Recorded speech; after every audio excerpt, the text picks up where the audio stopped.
This week, some U.S. evangelicals on a tour of the Middle East met with Egyptian President Abdel Fattah el-Sisi and other government officials. The group included notable American evangelicals Joel Rosenberg, Johnny Moore, and Congresswoman Michelle Bachmann. El-Sisi told the group his country wants to foster stronger ties and understanding with the American people so they may better address challenges that are facing both countries.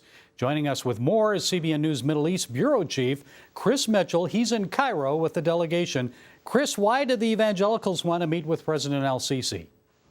Well, I think in one way, they certainly wanted to meet with el-Sisi, but el-Sisi wanted to meet with them. And many people on the delegation have been telling me this is really a historic meeting with evangelical Christians from the United States.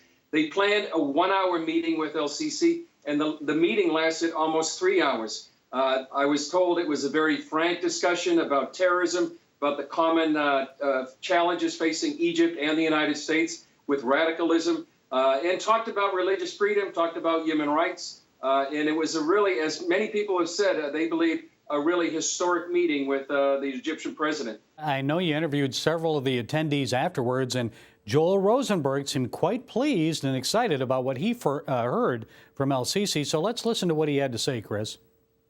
This was a historic meeting that I believe is setting into motion an historic relationship between an Arab-Muslim leader and the evangelical Christian movement. And I couldn't be more humbled or excited that it's happening.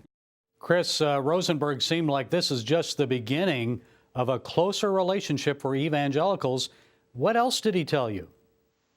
Well, he said it's not only just one meeting. They don't want that. They really want to develop a friendship.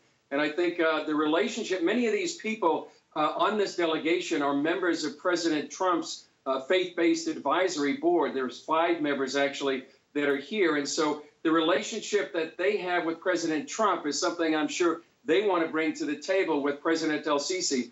And the other thing, Gary, they want to have is a relationship with the evangelical church here in Egypt. Literally, we just came from a meeting, about a 3-hour meeting with many of the evangelical leaders here in Egypt. There was the U.S. Evangelical Leadership Delegation meeting with them, and it really was an emotional, historic meeting there as well. And there was a lot of sense that this is going to be the beginning of a friendship, too, with the evangelical church here in Egypt. And I know the evangelical church there has been meeting regularly and praying with the Catholic Church, also the Coptic Church. There's a real ecumenical movement going on there in prayer. And I know you interviewed the widow of the late Anwar Sadat, the Egyptian president who sacrificed his life for making peace with Israel. So let's hear what she had to say, Chris. It is very important that such a wonderful group like them to visit Egypt and to get to know that the Egyptian people are for peace.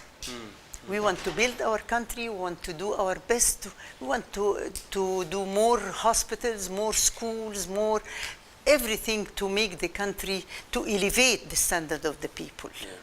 Chris, she's really an amazing woman, and I know she loves her people dearly. What impressed you the most about Mrs. Sadat? Well, it was like listening to a history book of sitting in the meeting, and that meeting lasted about an hour and a half. For those that grew up in those days of Anwar Sadat, the Camp David peace accords, the tragic assassination of Anwar Sadat, his historic visit to Jerusalem before he was assassinated, just listening to her stories was just remarkable. A very gracious, elegant woman. At the end of the meeting, Gary, Michelle Bachmann prayed with Mrs. Sadat. And I would say that was one thing that President el-Sisi asked for as well. He asked for prayer for him and for Egypt. They were in a very difficult situation. I think one of the main themes, Gary, was the fact that the United States and Egypt both face radical Islam, and they want to see, actually, they have outlawed the Muslim Brotherhood.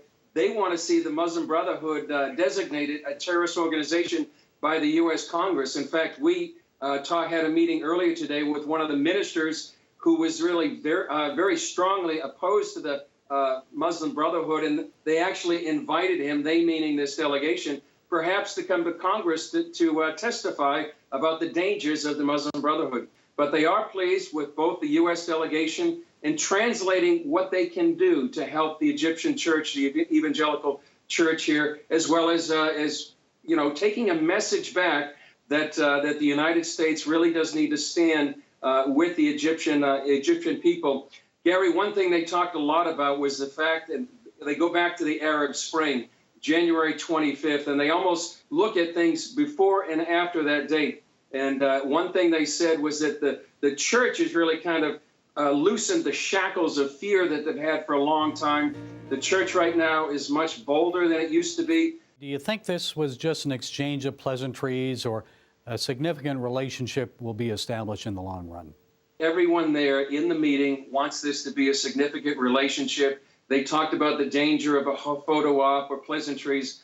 They want it to be much more. They've talked about another possible meeting, certainly with the evangelical delegation and with evangelicals here in Egypt. But they want this to begin at the beginning of a beautiful friendship. If I could quote that line from near the end of the movie Casablanca, they really do want a friendship, a relationship that's going to last and that will have an impact not only here in Egypt, but the U.S. and certainly the church in both countries. Okay, Chris Mitchell, I know you and I share a heart for the Egyptian people. Amen. As always, thank you for being with us.